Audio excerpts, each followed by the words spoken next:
Number 101 पे Fatima Bibi who recently pass away is the first women जज of supreme court. ये थी पहली वुमेन जज थी। अपॉइंटेड एज फर्स्ट फीमेल जज of the supreme court in 1989। She was the first Muslim women to be appointed as supreme court जज in India. Later serve the governor of Tamil Nadu. फिर आगे चल के वो तमिलनाडु की गवर्नर भी बनी। Which one of the following is appointed as fourth female जज of supreme court in April 2020। तो जस्टिस ज्ञान सुधा मिश्रा जी। अभी कोई वुमेन जज हैं कि नहीं एक बार देख लिया जाए।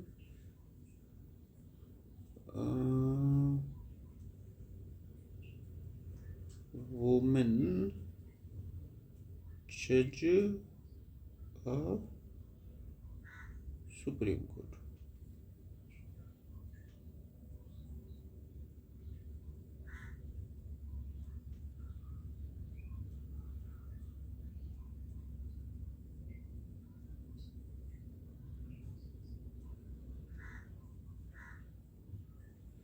जस्टिस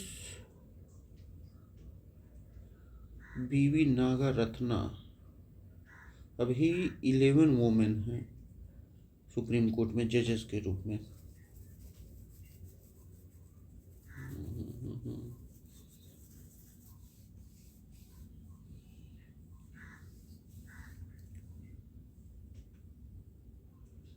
बीवी नागरत्ना, हिमा कोहली और बेला त्रिवेदी, ये 3 लोग हैं जो आगे चल के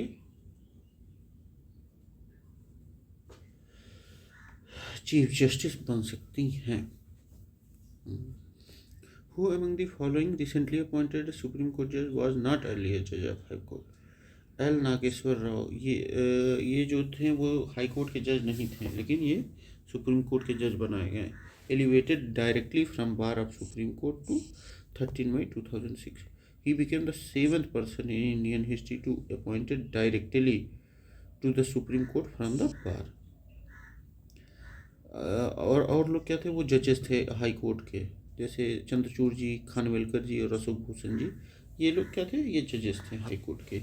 लेकिन नागेश्वर राव जी डायरेक्ट क्या बने, बार से, मतलब वकील से ही तुरंत, मतलब 10 साल का एक्सपीरियंस रहा होगा तभी ना बने, वो हाई कोर्ट में मतलब जज के रूप में लेते आए गए।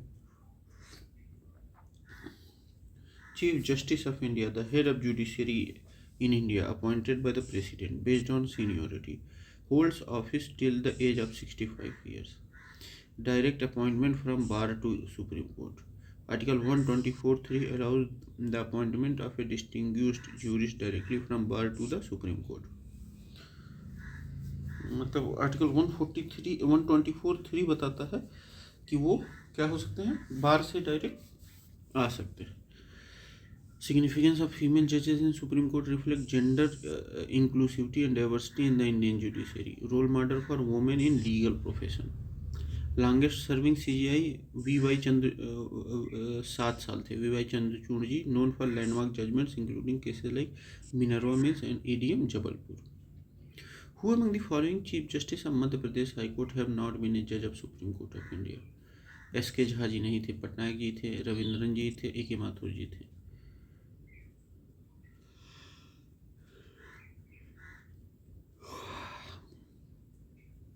Which one of the following judges of Supreme Court of India has not worked in Rajasthan as a judge? तो R.C. लाहौती ji, R.C. लाहौती।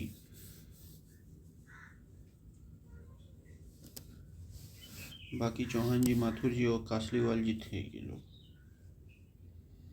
Who was the Chief Justice of India when PIL was introduced in the Indian judicial? देखिए, थे तो Y भी वो अरे अरे वो अभी जो उनके पिताजी थे, क्या नाम था उनका, वाई वी चंद्रचूड़ जी। लेकिन पीएन भगवती जी को माना जाता है, ठीक, जब पीआईएल की शुरुआत हुई। The concept of PIL was introduced during the tenure of Justice P.N. Bhagwati. PIL emerged as a powerful judicial tool to protect public interest and human rights, allowing even non-affected parties to file petition. मतलब जो affected नहीं है वो भी क्या कर सकता है, petition फाइल कर सकता है। Husnaira Khatun versus State of Bihar 1979 was a landmark PIL case regarding the rights of under trial prisoners. जो अंडर ट्रायल प्रिजनर्स हैं उनके लिए दाखिल किया गया था. PIL was introduced as a judicial initiative. PIL was introduced through judicial activism in the late 1970s and early 1980s, pioneered by Justice P.N. Bhagwati and V.R. Krishna Iyer to provide access to justice for the disadvantaged. मतलब P N Bhagwati जी और we are Krishna Iyer जी द्वारा वो किया गया था. Not a parliamentary act और constitutional amendment. PIL did not come through legislation but through judicial interpretation of Article 32 and Article 226 of the Constitution. Consider the following statement. Justice V.R. Krishna Iyer was Chief Justice of India. नहीं. Justice V.R. Krishna Iyer is considered as one of the progenitors of public interest litigation in Indian judicial system. बिल्कुल सही है. Justice V.R. Krishna Iyer was a Supreme Court judge but never the Chief Justice of India. He played a significant role in evolving the concept of PIL in India and was known for his progressive judgments. PIL a judicial tool to secure public rights. ठीक, ये एक judicial tool है secure करने के लिए public rights को. Concept recognised in article 32 right to constitutional remedies and Article 226 power of high courts to issue writs. Concept recognized in early. Initiated during post-emergency era. Post-emergency era में initiate किया गया था and to expand the scope of justice marginalized sections. Role of judiciary. The judiciary played a proactive role in introducing PIL, reflecting judicial activism to uphold the fundamental rights. Justice P.N. Bhagwati and Justice V.R. Krishna Iyer are considered the pioneers of PIL, instrumental in safeguarding social justice, environmental protection, and fundamental rights, enhanced judicial reach, and made the judiciary accessible to the common people.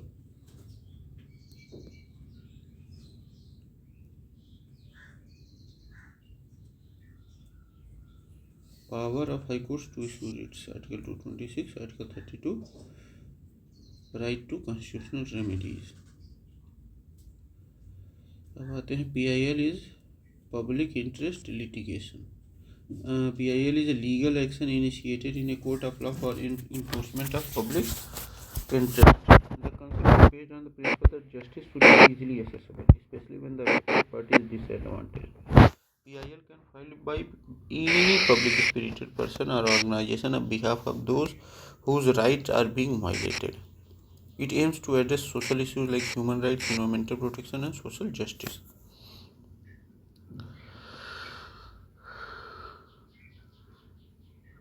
Where can public interest litigation can be filed?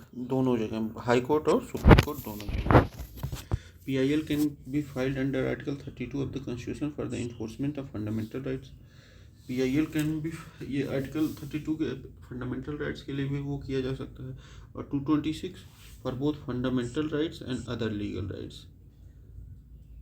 मतलब high court में जो है fundamental rights के लिए, और supreme court में, high court में for both fundamental rights और अदर लीगल राइट्स के लिए भी. Central administrative tribunal. these tribunals deal with service matter, not PILs. The public interest litigation permits public-minded citizen to reach court of law. सही है. The public-minded people may seek justice for the person who is unable to reach the court of law for any person. बिल्कुल सही है. PIL allows any person to file a case if the affected party is not in position to approach the court. As PIL is a judicial tool to protect rights of unprivileged section, the reason correctly justifies why PIL allows minded citizen to file petition. The concept of public interest litigation originated from United States. ये कहाँ से originate होता है? United states से. United states.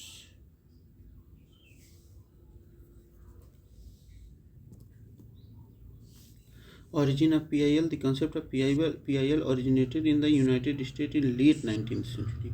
It evolved part of legal aid movement to ensure justice for the underprivileged. Legal aid movement. First legal aid office was established in New York in 1876.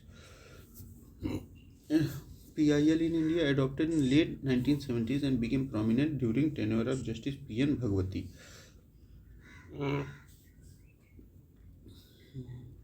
Judicial activism in India related to PIL. It is a proactive role played by the judiciary in protecting citizens' rights and addressing public grievances. PIL is the primary tool according to which judiciary exhibits activism by hearing cases that involve public interest. Judicial review it involves reviewing the constitutionality of legislative and executive actions, but does not directly address public grievances. Judicial independence, a fundamental principle ensuring the judiciary remains free from external influences. Who said judicial activism should become judicial adventurism? तो justice A.S. Anand ji ने कहा था. Justice A.S. Anand cautioned that while judicial activism is necessary, it must not cross boundaries and become judicial adventurism. मतलब ये adventure नहीं बन जाना चाहिए, भले ये नेसेसरी है. अब ये जुडिशियल एडवेंचरिज्म क्या है? It means when judiciary transgresses its boundaries and enter the domain of legislature and executive. मतलब ये अपना बाउंड्री क्रॉस करके हर एग्जीक्यूटिव और लेजिस्लेटिव फैसले में दखल देने लगे. Balanced approach. Judicial activism should remain within constitutional limit to maintain the doctrine of separation of powers. मतलब एक लिमिट में, कॉन्स्टिट्यूशनल लिमिट में रह के सेपरेशन ऑफ पावर्स को मतलब सिग्निफाई करे. ये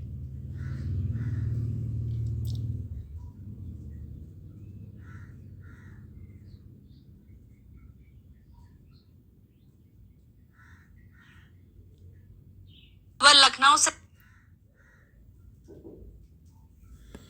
public interest litigation an instrument of social justice, allowing individuals or organizations to approach the courts for protecting public rights.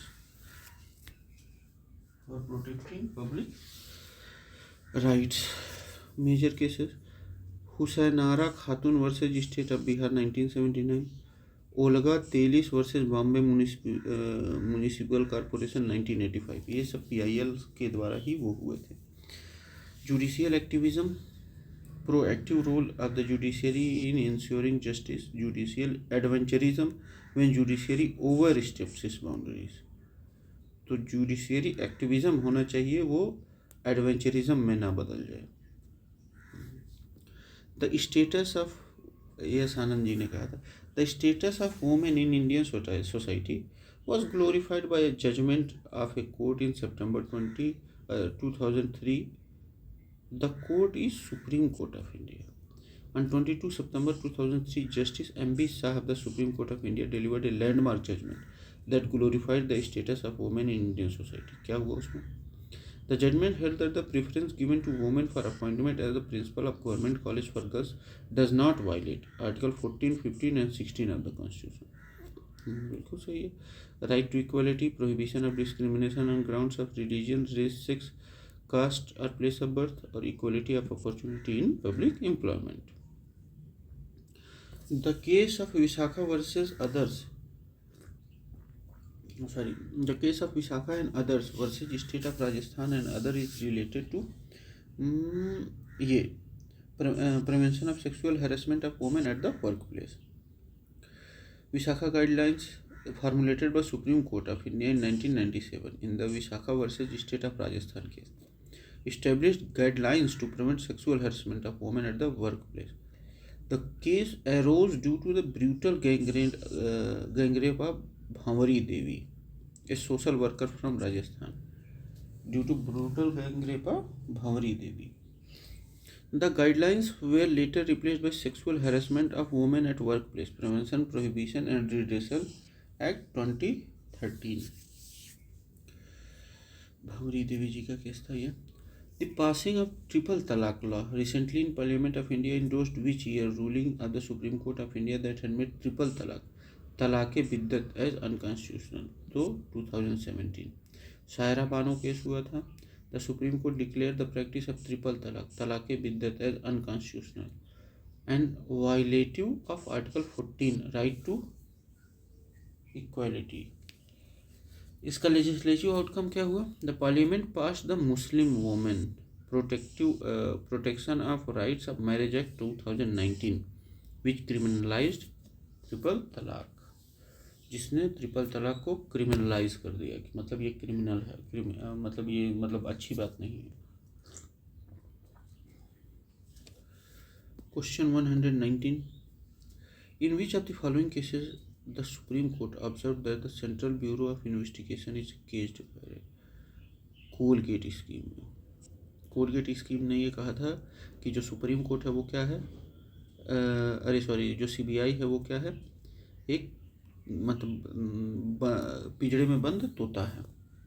During the coal block allocation scam Coalgate case the supreme court termed the CBI as a caged parrot, implying that it was under government influence and lacked autonomy. The remark highlighted the need for independence in investigation conducted by CBI.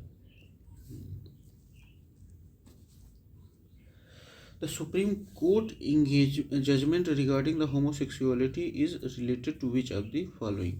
तो ये section 377 of IPC।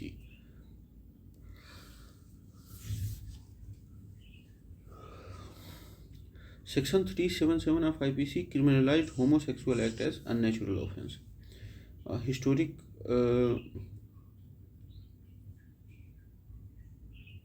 Navtej Singh Johar versus Union of India 2018, Supreme Court decriminalized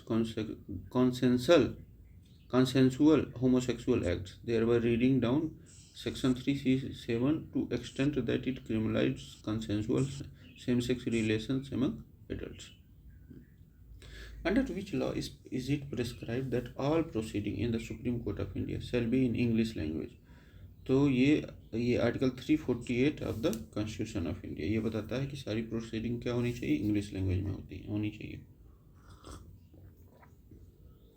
348(1)(a) states that all proceeding in the Supreme Court and every High Court shall be conducted in English language. Why English? Ensures uniformity and clarity in the legal proceeding across the nation.